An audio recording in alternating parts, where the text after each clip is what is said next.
Hello everyone, welcome to my YouTube channel. मेरा नाम ऋषभ गौर है और एएसओ इन सीएसएस अपॉइंट हुआ हूं मैं 2024 से। मेरी रैंक 736 थी और इस वीडियो के थ्रू मैं आपको एक अच्छी स्ट्रेटजी बताने वाला हूं जो आपको एग्ज़ाम के पर्पज़ से काफ़ी हेल्पफुल होने वाली है, जो कि मैंने फॉलो की थी। और मेरी कुछ गलतियां हैं जो मैंने की हैं जिसके कारण मेरा सिलेक्शन इतना लेट हुआ है।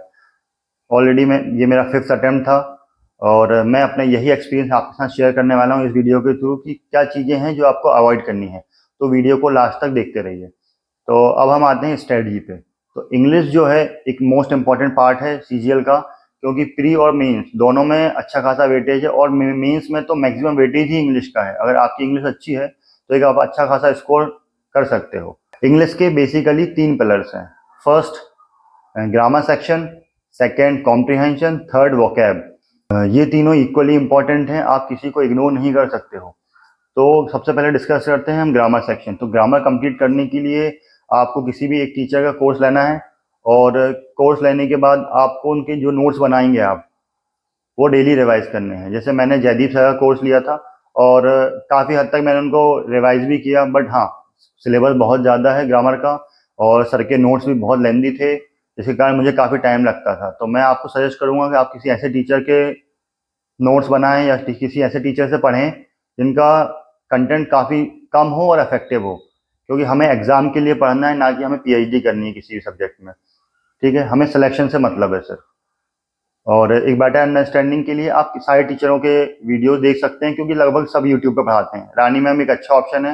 रानी मैम की वीडियोस बहुत अच्छी होती हैं, जो मैंने खुद ने उनसे प्रैक्टिस बैच पढ़ा हुआ है। सो अब हम आगे आते हैं। तो ग्रामर में आपको कैसे करना है, किसी भी टीचर का कोर्स लेना है।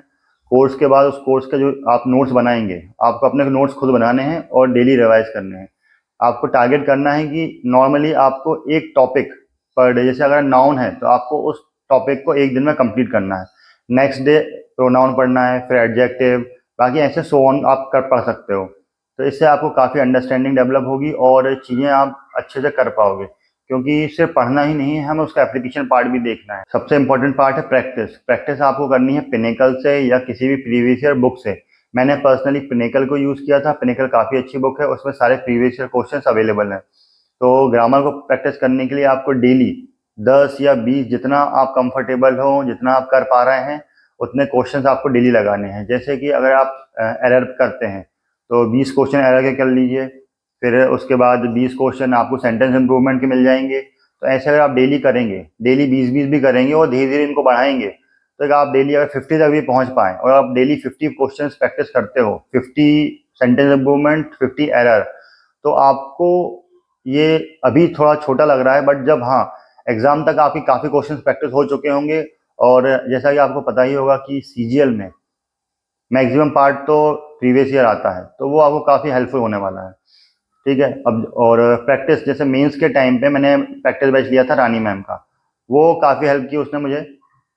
डेली मैम वीडियो डालती थी, मिक्स्ड प्रैक्टिस होती थी वहाँ पर, ऐसा नहीं है किसी किसी एक चीज़ की। तो वहाँ पे वोकैब भी आती थी मैम, कॉम्प्रिहेंशन, पीक्यूआरएस भी प्रैक्टिस करवाती थी, एरर्स भी प्रैक्टिस करवाती थी। तो वो काफ़ी हेल्पफुल रहा था मेंस के लिए। बट हाँ, प्री के लिए आप अगर यही पढ़ लेते हैं पिनेकल से, तो वो आपके लिए बेनिफिशियल रहेगा। और मैंने जो गलतियाँ की हैं अपने प्रीवियस अटेम्प्ट्स में, वो ये था कि मैं प्रॉपर मॉक नहीं देता था, प्रैक्टिस नहीं की थी। मैं सिर्फ थ्योरी पे या फिर टीचर पे बिलीव करता था कि सिर्फ पढ़ने से मेरा सिलेक्शन हो जाएगा। बट हाँ, वो गलत चीज़ें हैं जो आपको अवॉइड करनी है, क्योंकि सिर्फ पढ़ने से सिलेक्शन नहीं होगा। सिलेक्शन होता है प्रैक्टिस से और मॉक देने से। थ्योरी आप एक बार पढ़ सकते हो, फिर उसको बाद में रिवाइज करना है। बाकी उसके बाद जो मेन काम होता है वो प्रैक्टिस का और मॉक का होता है।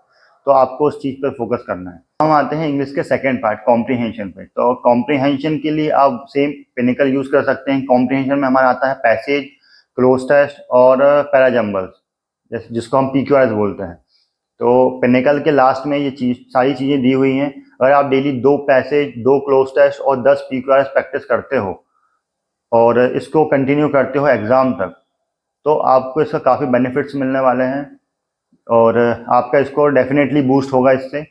तो आप ये चीज़ें फॉलो कर सकते हैं। और इसके अलावा जो दूसरा सोर्स हो सकता है वो है इंग्लिश माध्यम। इंग्लिश माध्यम एक यूट्यूब चैनल है जहाँ से मैंने पढ़ा हुआ है।